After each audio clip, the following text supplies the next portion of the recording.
Welcome to the show. This is the podcast, and today my guest is the most famous pastor known in London for such a huge building where so many events and activities happens. I know a lot of people have been waiting to see who he is, who's behind it, and today we get to have a talk with Pastor Samuel Ohene Apraku from the Dominion Centre in London, Wood Green. Welcome. Thank you so much. Thank you very much for granting the interview podcast today. Yes, thank you for inviting me. I'm glad to be here. You're finally here. Yes, I'm finally here. And you're in the hot seat. Thank you. This hot seat is still hot. Don't worry, I'll take it easy on you. Okay, so I mean, as soon as you think of, when I think of Dominion Centre, the first thing that comes to mind is Edmonton Temple. Yes. And back in the days, Edmonton Temple was like the place to be. Everybody wanted to be there. Yeah. It's like, if you were not part of that church, then you were not it. That's right. Sort of thing. Yeah.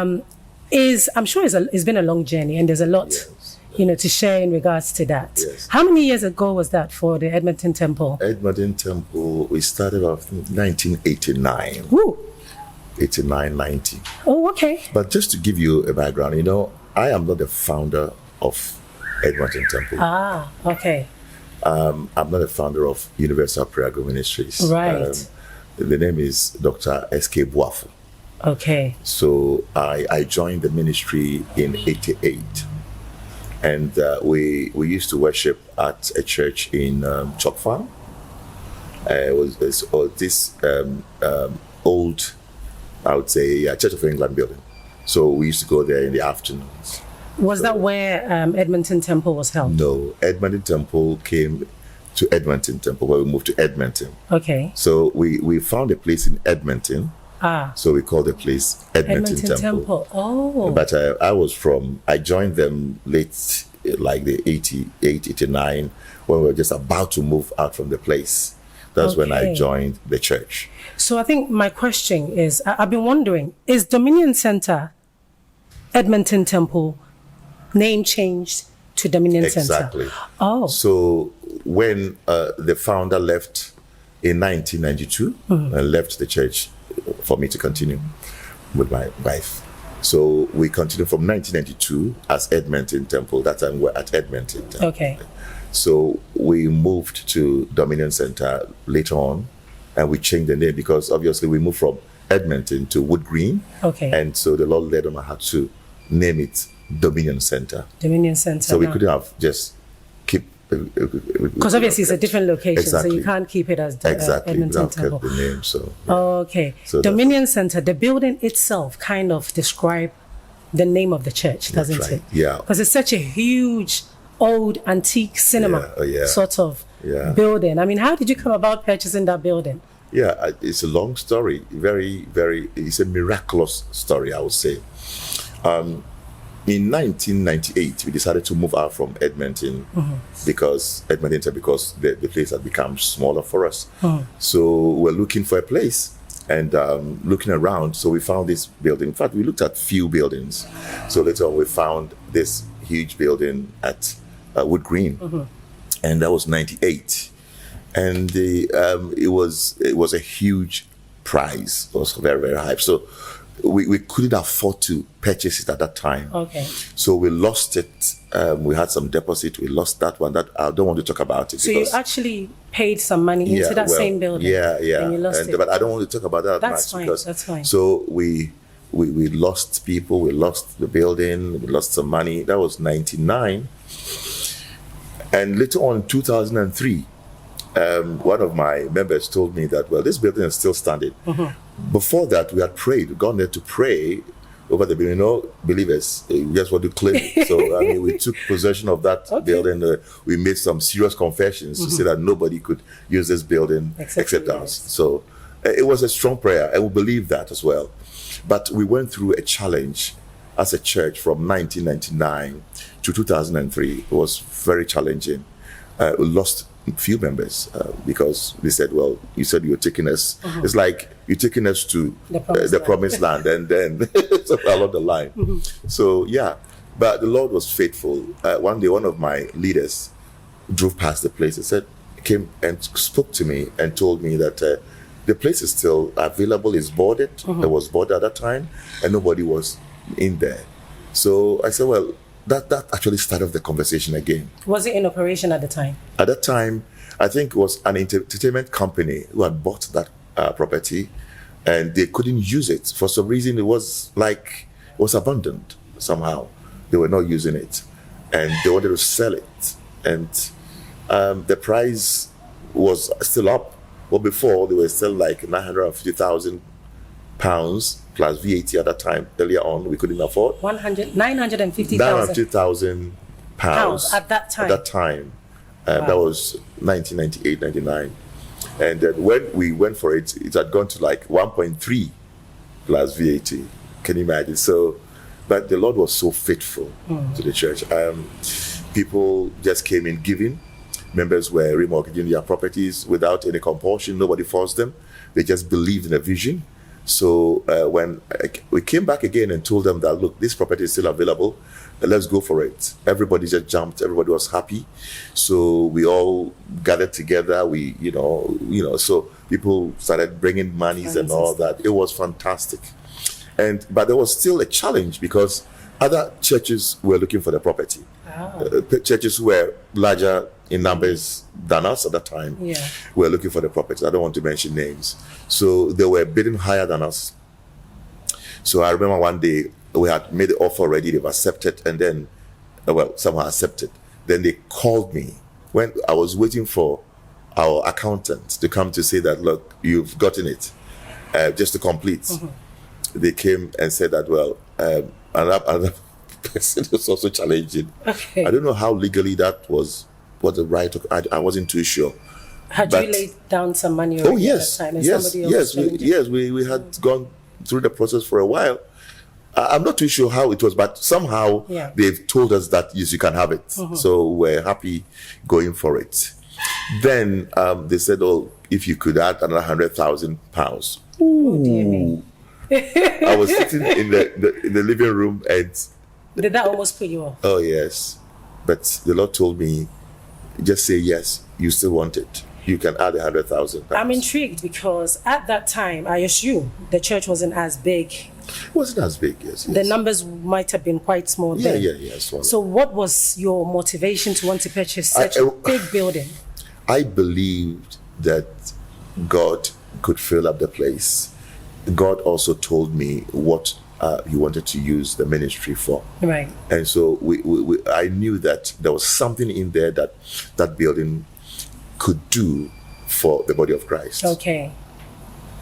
See? Okay. So the vision was there, was a strong passion, strong vision. I was not going to give up at all. Wow. So I said, yes, we still want it. We'll add 100,000.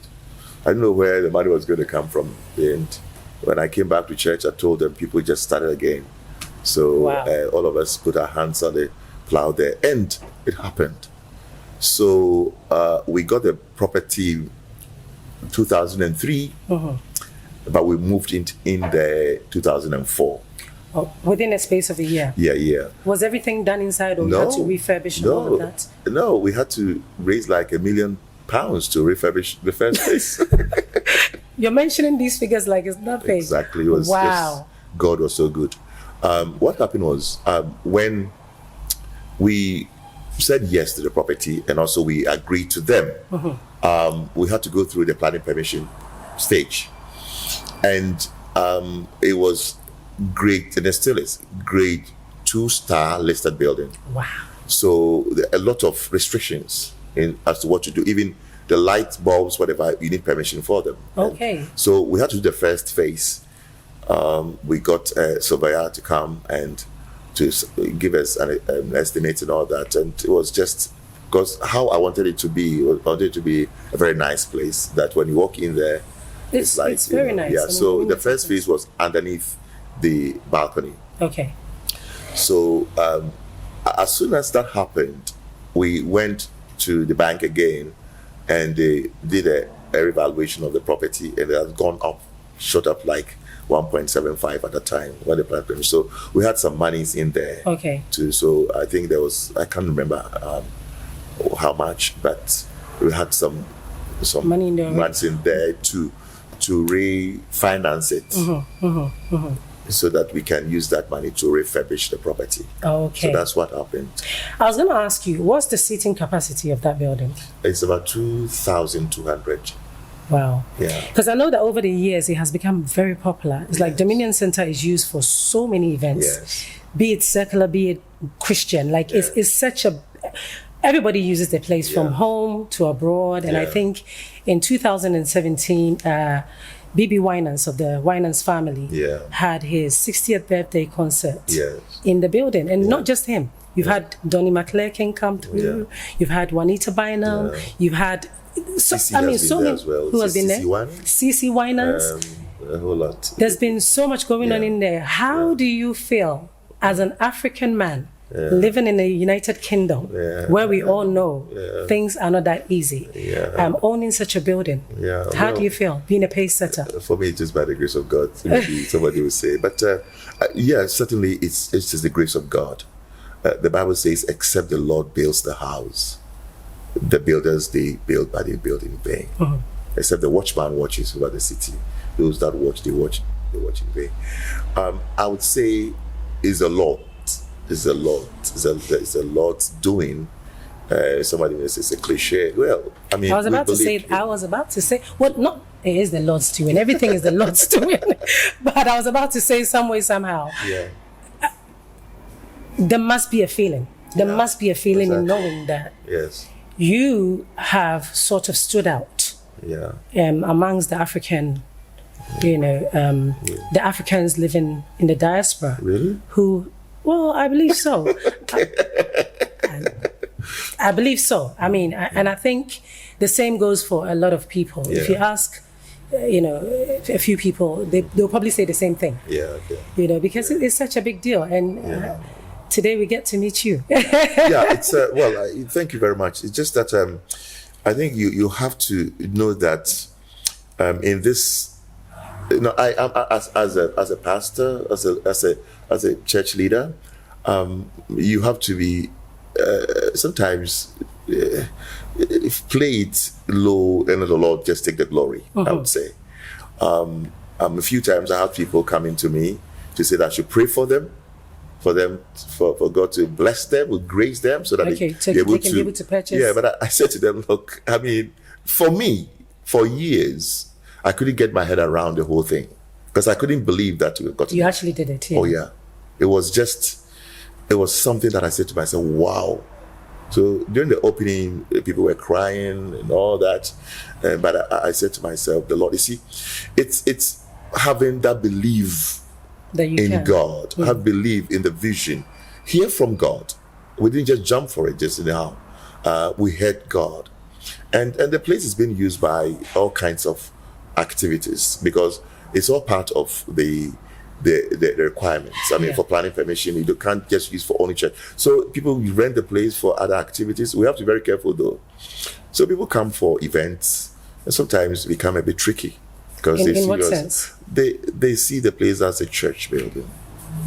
So when people come, you mean in terms of using it for like circular stuff? Other stuff. Well, I mean, I don't think there's a problem with it. I mean, it's a church building, yes, but it used to be a cinema, wasn't it? Yes, it used to be. Was that an issue purchasing it for a church building? So why would it be an issue? But you know how our people, how we think. We think that is the altar of God. So be careful that people will not come and desecrate the place. Right. Okay. So sometimes we are careful. We'll be careful who comes in there. They told us that if anybody came in to ask for the place to use it for any other purpose, like events, we couldn't turn them down because that place is a community place, like a community center.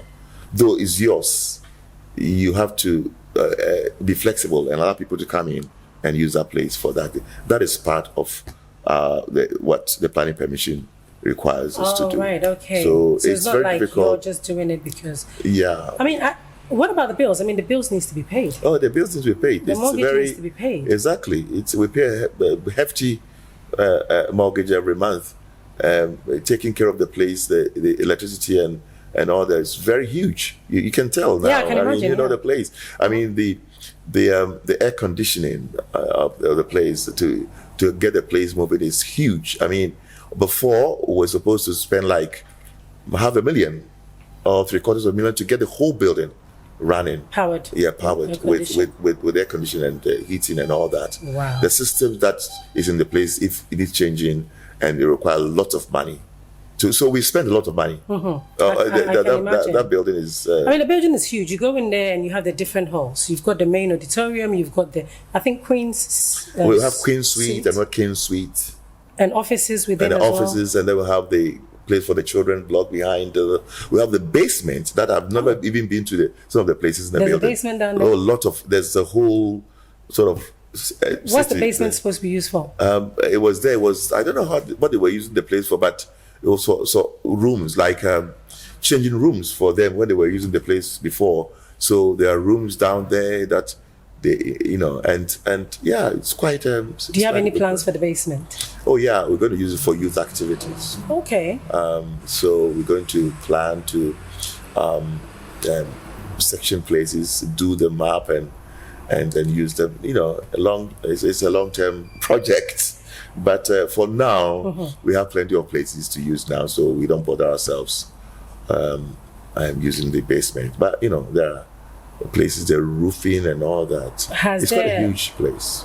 Has there ever been any event that has happened that has almost made you regret buying that building? Not really, but just once, I think there was a concert that we were jumping because the balcony, I don't know how strong the whole thing is. So they were jumping and I was told that the place was a bit shaking. So I was praying that the thing would not just fall down. Right. So, and then I feel that to some events, it's small. It's smaller because you have people queuing up, people stand outside. I remember we had a concert before. That's CC Wineries. Okay. They were stand outside. The place was jam-packed. As huge as that place was. Oh, yeah. I mean, overflow. We had people who came and just... But then again, it's CC Wineries, isn't it? Yeah, CC Wineries. So events taking place. And so, but no, I've never regretted.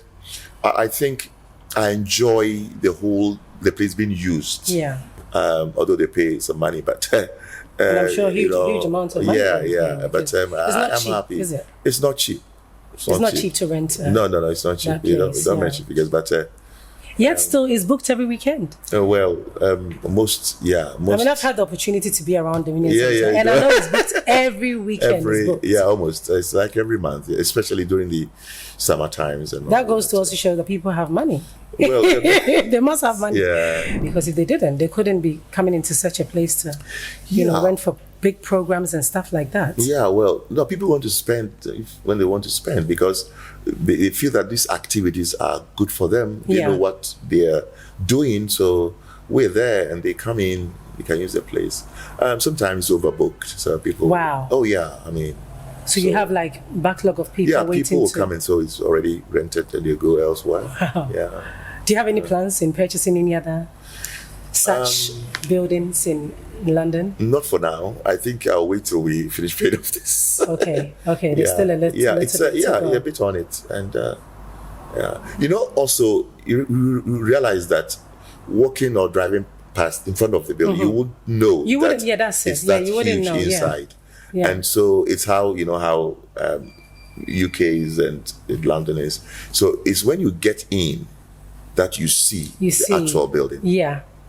It's when you get in. It's very, very interesting. You've got the downstairs and then also... Yes, that's right, the upper and then the other halls within. Exactly. And all of that. So does the other halls get used as well? Yes, they use smaller meetings. Okay. One takes about, 250, 300. The smaller one that's the King Suite. Okay. And the one is 50, 80, and and all of that. Wow. Mm-hmm. Pastor Ohene Apraku, I must say that you have done exceptionally well. Thank you very much. And I think you have sort of put Africa, Ghana on the map. Right. Because I think over the years there's been this misconception about Ghanaians not doing much when it comes to living outside, Okay. Most of the time the glory goes to like Nigerians.